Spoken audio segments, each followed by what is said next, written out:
Gig Geezer Revisited. We're going to talk about that and a couple more items on this segment. Below. Today is Thursday, March 16, 2023. It is my 90th day ownership of this Sprinter/cargo van that I've had, and quite honestly, there have been some highlights and there have been some lowlights over the last 30 days. One thing that I will say as a Sprinter/cargo van owner is that I am gaining a better understanding of how to navigate my way through this ownership experience. For the first 2 weeks, I was trying to wrap my brain around a lot of things. I mean, about dispatcher, logistics, really the strategy by which I'm going to try to make money. Just understanding how am I going to pay for what I've gotten into. There was a lot of things that has taken me time to kind of wrap my brain around. The video clip that I just shared with you is from March 16, 2023. That was the day that it was filmed, but it was uploaded a few days later, March 19, 2023. And the theme of the video was about my documenting how I was 90 days into ownership of this Sprinter/cargo van. On that day, I worked around the Columbia, South Carolina metropolitan area, which is my base market. And if I were to give you a breakdown of the earnings that day, I had to go back into the Geezer archive. I earned just over $50 on gig food delivery apps, and then just over $150 on last mile gig delivery apps. And so the total amount earned that day was $201.41. And would you not believe I was okay with those numbers? I think at the time, my base numeric goal was earning at least $200 a day. So I still went about things with the mindset of working gig food delivery apps. And I'll explain why. That week, I earned altogether, exactly in fact, $2,015.24. All of the money earned was on gig delivery apps. Now, what prompted me to do this video were for two reasons. It was because I want to share later in this segment of the Gig Geezer about the hidden costs of ownership and operation of a Sprinter/cargo van. You'll be surprised at what I'll share with you. And B, it was just a simple revisitation of the video after more than 2 years.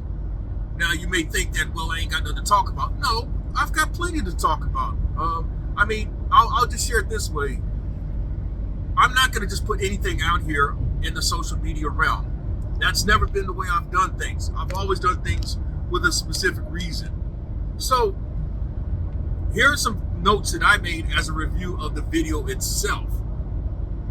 The key thing that I pointed out at that time was I was early into my learning curve and trying to wrap my brain around a lot of things as it pertained to the ownership and operation of a Sprinter/cargo van. And what I realized looking back, for as much research you may do entering into this space, particularly if you're doing delivery and transport, there's still much more that you have to learn. You will learn as you go. As simple as that. And I've talked about that actual topic in a past Gig Geezer segment. So I just advise you to search the Gig Geezer archive about a Gig Geezer upload on that specific topic. The most important thing to me at that time, and which I'll say in retrospect being true, was that I had to understand and figure out some kind of strategy of earning money and generating income to the extent that it would lend to some stability and sustainability of my still pursuing the delivery and transport space. At the time, and here's where I wanted to emphasize about the gig app earnings and all that. At the time, I was still working in transition from doing primarily gig food delivery apps to then adding on last mile gig delivery apps. And also, I was soon eligible. Well, not yet. I was not yet eligible, but I was still in the process of at least accruing enough time in active status with my MC number. My authority is what people talk about. Oh, I gotta let my authority age and mature and all that. Okay, I get the term. So, now the other thing that I wanted to do, and I voiced many a times early on as well, was that I wanted to transition away from having a dependence and reliance on gig food delivery apps, and for many reasons. And I'll say it again, I think I was right with that particular understanding and assessment. Now, if I were starting out in this space in 2025, which is where we end, I'd use gig apps as a starting point, but not as my everything, especially if you're looking to get into the delivery and transport space. I'll say that again. I'd use gig apps as a starting point and not as my everything. I would not look to gig apps to as 100% of my income. Yes, there are some content creators out here in the YouTube space that, at least what they portray or what they've conveyed to us, that is how they earn their money. There's one guy up in New York, Gig Believe Works. He pretty much is. Most of his money is earned on one particular app, and he's unabashed about it. And it works for him because of where he's at, his market. But if that market dynamic changes, he has to have other options to pursue. And he talks about that as well. But even then, let's say in the gig app space, things begin to seize up on him. What then is he going to do? And these are questions that I'm constantly asking myself. So, that leads me to two quick thoughts. The first one is actually a recent comment from this video. And the comment came from Kid Cryptic 8193. And so he asked me, what apps did I use to generate $8,000 a month? Well, my reply was, you're watching a video that was from 2 years ago. This is my actual reply, verbatim. I'd consider it a different time and era because now so much has changed so fast. And when you think about it, within 2 years, that's a relatively short period of time. But then again, in the gig economy, it's not an eternity, but it's a long time. Through June 2023, it is true that virtually all of the money that I earned was through gig apps. It's now towards the end of May 2025, and those numbers have shifted significantly. And that's intentional because I noticed a while back how I needed to diversify my revenue streams. And so I said, watch for a future video on this. And this is the video.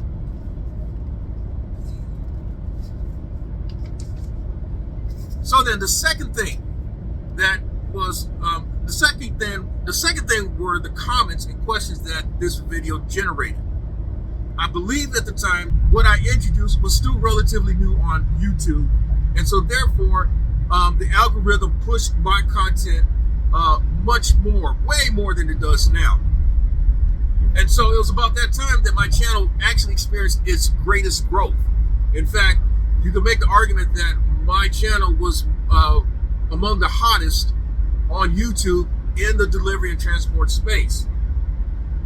In doing so, it seems that what happens when your channel is pushed, you're going to become a target for some constructive dialogue, along with the typical trolling and bullshit. One guy suggested that I should get a commercial driver's license. Another person mentioned that cash flow is the most important thing when you are operating a business. I agree that cash flow is very important. In fact, I've done some videos on cash flow. So I agree wholeheartedly. Cash flow, or the lack thereof, can either keep you going or put you on the sidelines. Some brought up about my mentioning a dispatcher, and after more than 2 years into this, I will say that it may work for some. A dispatcher may work for some folk, but for me, it never did work. Besides, depending on who you're dealing with, at least these are the numbers that I understand, they may take as much as 30% off the top. So that means if you earn $200, they're going to take 60 of it, and you can start off at a net of 140. So keep that in mind. Another key fact was that I mentioned in that video that I earned almost 19,000 gross over a 90-day period. If I were to put another spin on that, what I earned over the first 3 months of 2023 was exactly $23,345. Now, how does that compare to the subsequent years so far? After the end of the first quarter 2024, I'd earned exactly $30,555. And after the first quarter of this year, 2025, I earned exactly $33,189. So you can make an argument that over time, I have worked to increase revenue. I have worked to, as I'll point out, how I've diversified my income stream, and how I generate revenue. And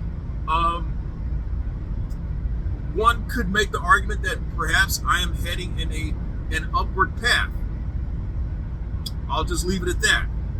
And so I'm about 10 minutes into this segment of the Gig Geezer. And by the way, if you like the content that's been provided in this segment or in any other segment, hit that subscribe button, give my content a thumbs up, share my content among others, and I definitely welcome your comments in the section below.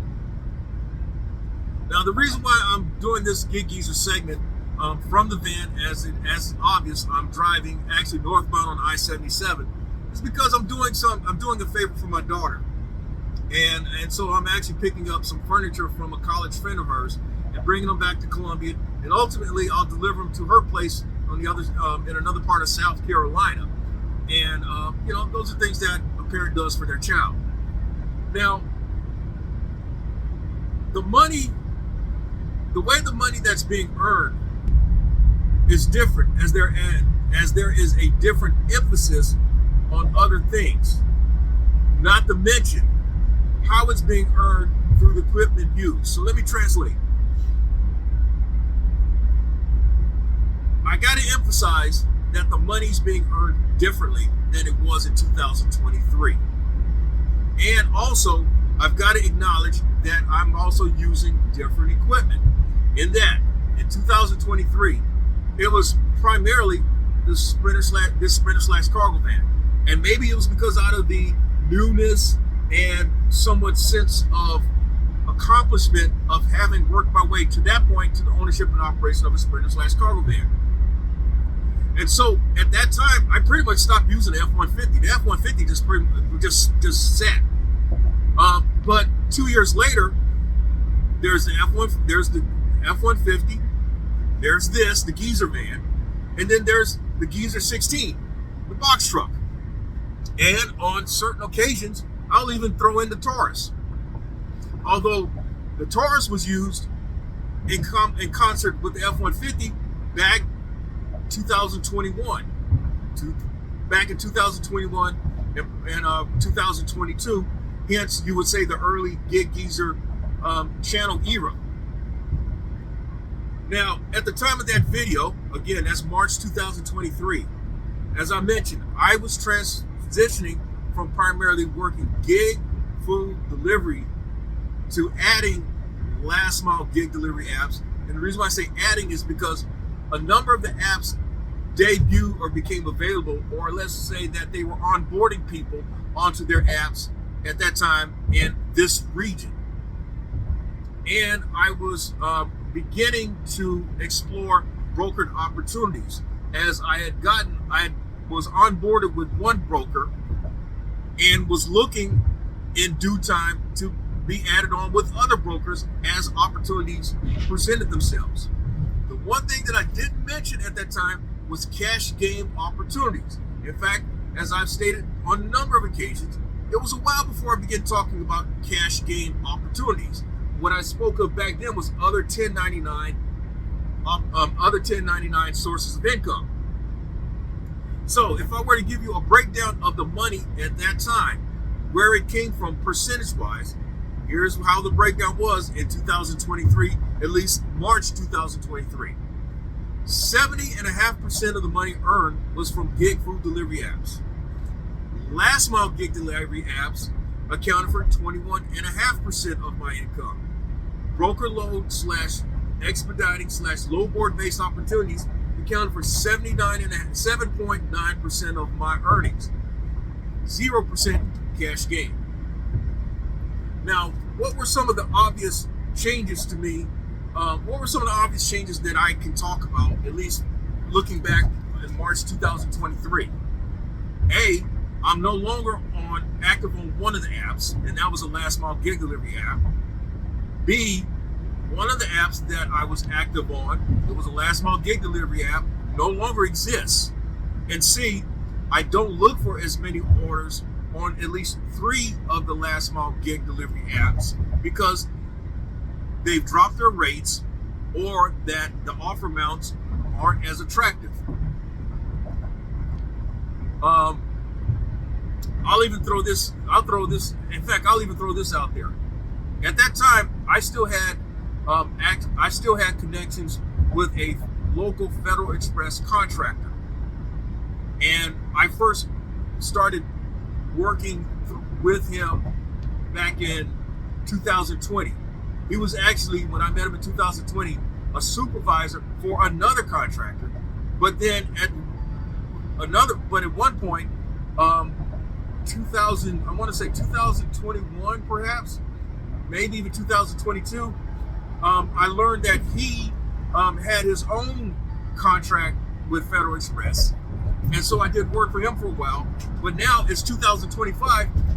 He's no longer involved in it. He sold his gig, and now he's doing a W-2. So things change in a relatively short period of time. And so I will say this much. Those of you who have seen me over the years should be able to make note that I can say this without any arrogance. I think some of y'all could acknowledge that, hey, I've done a lot of things to stay in this space and to remain viable and with some measure of sustainability. So now in 2025, the breakdown of the money is like this, at least as of today, May 25th, 2025.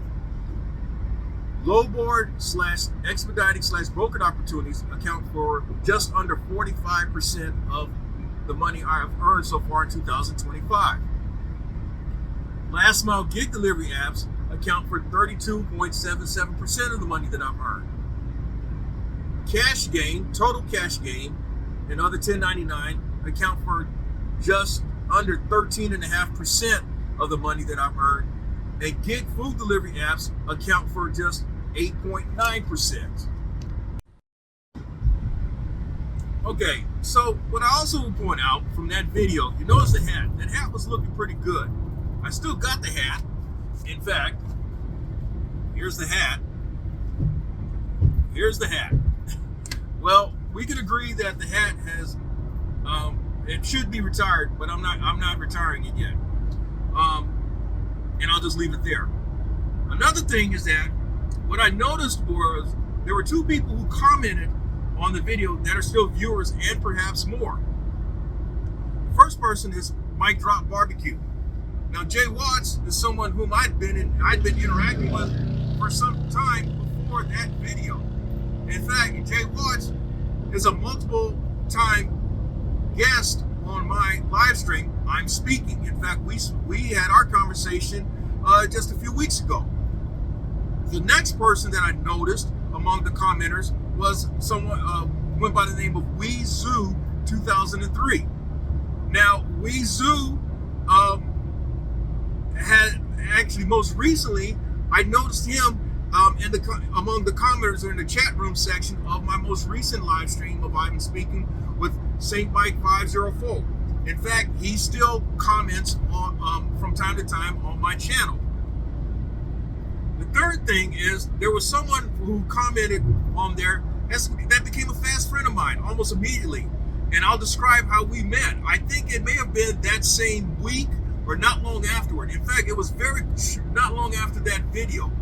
I'm coming into a Walmart parking lot, coming in one direction, and then I noticed this van coming into the parking lot the other direction. And there was something about the way that van came in. I'm saying, that's my competition. And then I park, not like I usually, normally I back in. I parked face in, and he, I think, backed in, and he comes out, get geezer, man, I commented on your, and it's from there, we've been fast friends. And I'll go as far as to say that, as I've described, we have clashed like Ali and Frazier, but it's been in a good sense. And I mean, we're always talking about business. We're always talking about business. We're always talking about strategizing and trying to put ourselves in a position for something else. We've noticed changes in the market, and we've adapted along the way, which is a lot more than I can say for some people. But so the biggest discussion piece from that video was about people pulling out their pocket calculators to figure out for me how much I was actually making at that time based on net earnings. I'll just go as far as to say this much. If I didn't hear too much of what was commented, I may not be doing this video right now, because I probably would have crashed and burned long ago. The other thing is that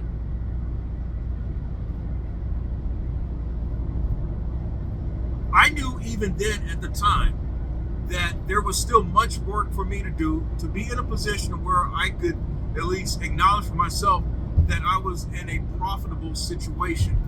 With me being 3 months into the process, I was still getting my ass kicked. I knew that I was operating at a loss. I knew that I had to have things leveraged, and in my case, it was a combination of cash and actual leveraging. And that's how I got through at least the first 6 months. It was actually the 7th and 8th month when I broached the break point, which is when your income intersects with your expenses. And this is something I've talked about as well here on the Get Geezer channel. But the one thing that irked me was someone telling me how they calculated to me to have had a certain a net earnings range. And my reply to them was, when you apply for any credit, be it a credit card, a car loan, a house, or an apartment, even apartments and all, do they base their decision on net income, or do they base it on gross income? Please answer that for me. I still haven't had that. I still haven't gotten that reply. Nobody bases the shit on net income. Even if you're a fucking W-2, they do not base it on net income. And my other point to that person at that time was, if it was all on net income, why did Bank of America approve me for both a business credit card and a commercial loan, which is also based on my profile? I am the guarantor of those things. I still haven't had an answer to that, and it's more than 2 years later. So my question then to that person is, why are you asserting that shit upon me? But I get it. Folk like to make themselves seen and heard.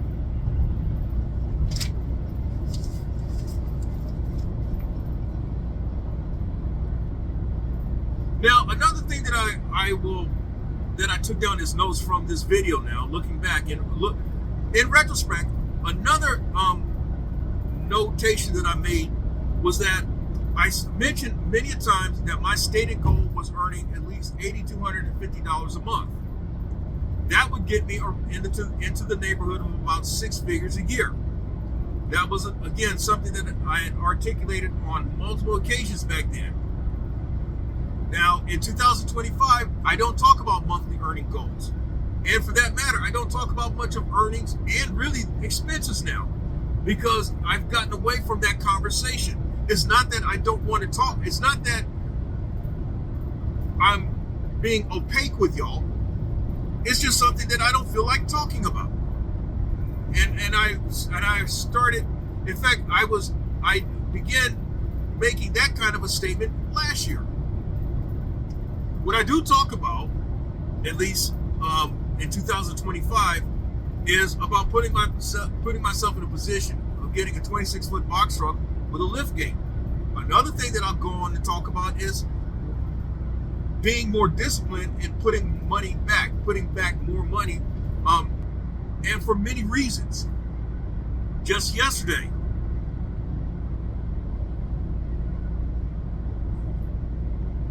now I'll say this much before I go into what I'm about to say.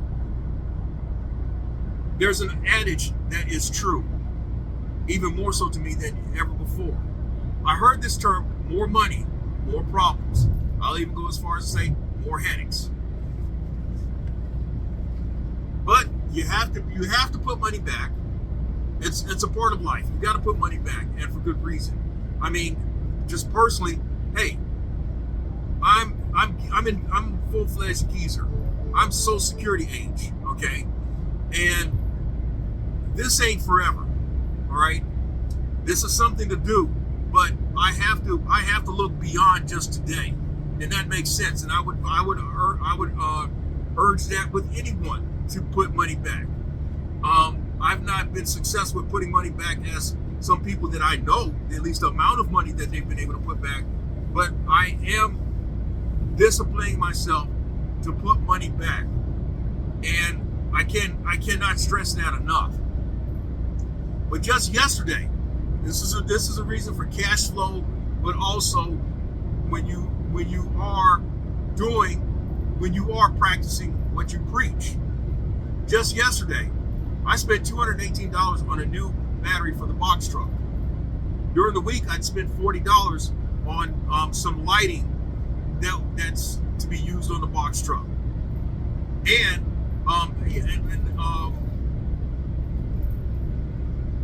then there's just within the past 2 weeks, I spent $412 on a couple of tires for the box truck. Now that's all together in the market. That's all together somewhere around $700. Okay, that's not the brag. That's not the brag that I got. I'm big money and all that stuff. That's just reality, man. And if you want to just talk about the Sprinter/cargo van, early this year I spent $500 for someone to correct some work that I created for myself with the van because of my replacing. In fact, I still got it. Replacing this fuel injector, but also the fact that I could not figure out that reason why my van had begun to run rough was because of an ignition coil that had gone bad. It had given me signs a year ago. In fact, almost a year ago to the day, I had replaced spark plugs, thinking that was the issue. And then when it really started to run rough, I'm thinking it was a fuel injector, but it was an ignition coil. But $500. Then there was last fall when I replaced rotors,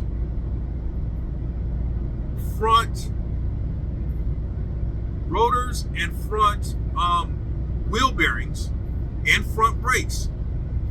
That was like $500 or so. That was rotors, 100 something, wheel bearings. That was like $500. Then there were tires. I bought a new set of tires. That was like $450. Okay. Then there was the front end that I documented with the van. There was the struts, the control arm, the ball joints. That was,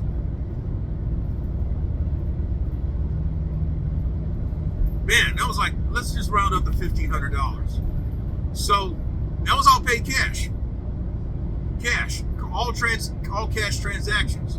So if you want to talk about hidden costs with ownership and operation of a Sprinter/sized cargo van, that's one of the hidden costs. The hidden costs of the unexpected, the hidden costs of maintenance, but the unexpected when shit actually goes wrong with your vehicle. Now, one other thing that I'll share from this particular segment of the gig geezer was that I noticed that I easily could recall how I started out in the gig economy. And as I've said so many times, I started out in September 2016 with a 2009 Ford Taurus that had over 170,000 miles. And I did rideshare with Uber and Lyft with that Ford Taurus. And the reason why I no longer had that Taurus is because Bambi ran into it while I was actually doing a rideshare ride and going into downtown Columbia, South Carolina. And then I moved to the 2011 Maxima that I had already had in my possession. And then I no longer had the Maxima because Bambi ran into that car as well, creating the same damage that it created with the other vehicle of mine. Then I got a 2018 Nissan Pathfinder. The Nissan Pathfinder worked well for me for about a year, and then it disappointed on me. First Limited I ever purchased. And then I traded that in for the F-150. Then I've since added this van and the box truck. So then I'm now to really my last thought and really the true purpose of my doing this segment of the Gig Geezer. And by the way, if you like the content that's been provided in this segment or in any other segment, hit that subscribe button, give my content a thumbs up, share my content among others, and I definitely welcome your comments in the section below. The true purpose of my doing this segment of the Gig Geezer was to talk about the hidden costs of ownership and operation of a Sprinter/sized cargo van. And after 2.5 years, nearly 2.5 years of ownership and operation of a Sprinter/sized cargo van, and for that matter, in this space of delivery and transport, the two items are time and you. Those are the hidden costs. Time and you. Why do I say time? The first question with time is how much time are you willing to put into this? If you get into this for it to be side hustle or for spare change, then you're talking about part-time. You're talking about just really, it doesn't really matter. I mean, when I think of part-time, when I think of just for spare change and for side hustle, that means that you're not fully committed into this. You've got your interests in other things, or your primary income is elsewhere, and so this just merely adds on to it. And so if shit happens, then you just go on to something else. I'm fully invested in this, as I was back then. And the reason why I was fully invested into it back then is because I realized that I made more money doing gig app work or gig economy space than I was as an insurance agent or operating a full service insurance agency of life, accident and health, and property and casualty. The sales cycle of earning money as an insurance agent is much longer than you doing gig work or doing cash game or low board based opportunities. It's much longer. I'll give you an example. One of the first group clients that I'll give you two examples of among the first group clients that I actually was able to secure as an insurance agent. That first group, I approached them like 6 months prior. 6 months prior. I'd come by, ask some questions. They told me, okay, well, we don't renew until later in the year. If you come back then, we may be in a position where we can entertain outside quotes. And that's exactly what happened. It was like 7 months later from the time that I initially approached them till when I quoted them. But then it was another month and a half because of the way commissions came before I saw any money. So we're talking about a cycle of from initial contact to when I got paid my first commission check with them, about 9 months. Another client that I earned back then, I'd gone in that area a year before to a business across the street from them, and they told me, well, we just renewed. So I kept that in mind. Come back a year later, knocked on their door, and they told me, well, we're not looking this year. And so I happened to notice the business across the street. I went over there, knocked on their door, and they told me, yes, we're looking for quotes, and we'll let you quote. And at that time, because that business had over 50 employees with one insurance company in the state, I had to get like an agent of record letter from them so that I could even quote them. And they gave me an agent of record letter. So I was halfway in the door. And then I earned their business, and it was that customer. In fact, this was 2005, almost 20 years ago to the date. It was that customer that put me in a position where I began to have some sustainability operating my own insurance business. And they were my client for the next almost 3.5 years before they went out of business. So the sales cycle was much longer. Whereas with the gig apps, you can be paid that same day, or a couple of days later, or the following week. Worst case is the next month. If you do low board based opportunities, you have a factoring company, you're paid the next business day, pretty much. Or you can get it to where you are paid for sure the next business day, depending on how it's paid out, but typically the next business day.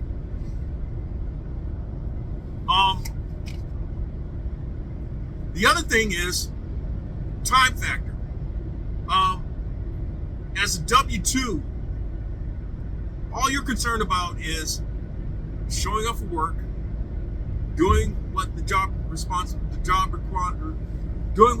responsibilities require of you.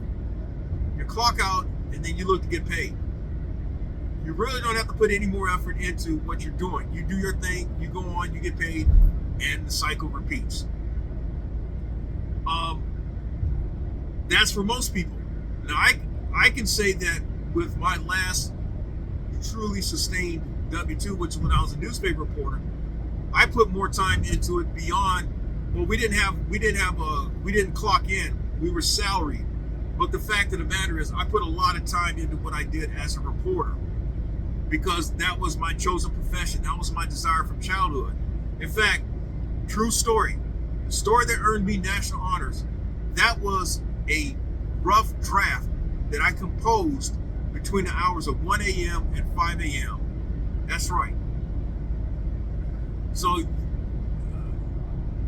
when you put in those type of hours, I'm not gonna say it's like a business, but when you're running a business, those are the type of hours that you put in.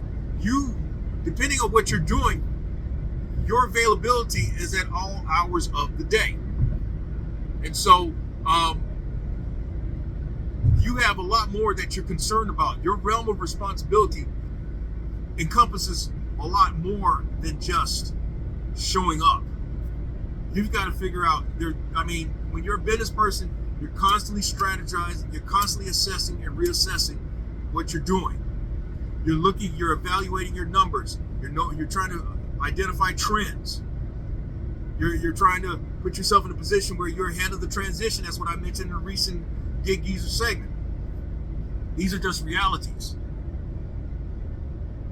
Now, there's also, when you're operating a box truck, there are certain time constraints that you do have because of, like, USDOT says that you can only operate so many hours within a 24-hour period, and then you must take off you must show how you've taken off.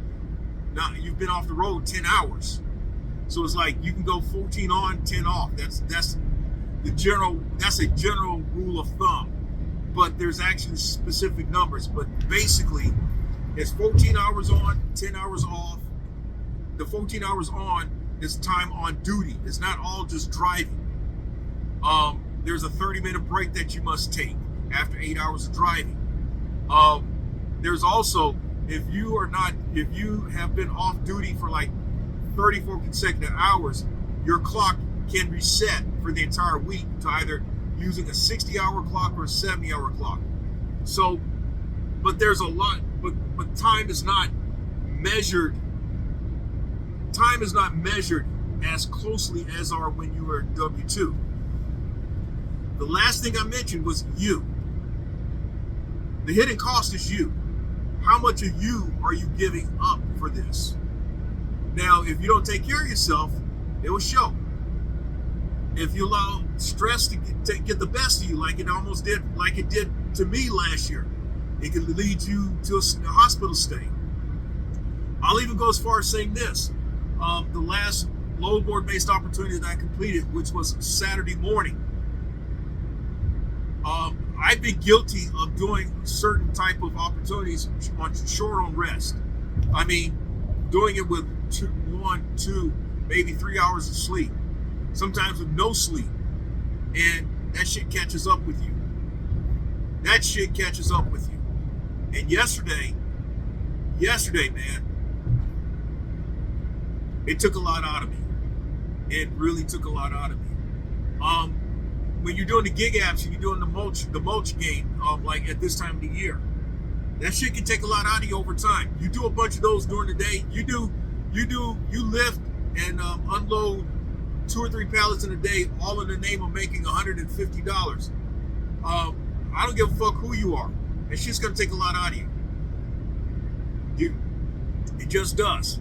Now, if you're a very young person, it may take another 2 or 3 more of those loads in the course of a day if you have that many to do before it hits you.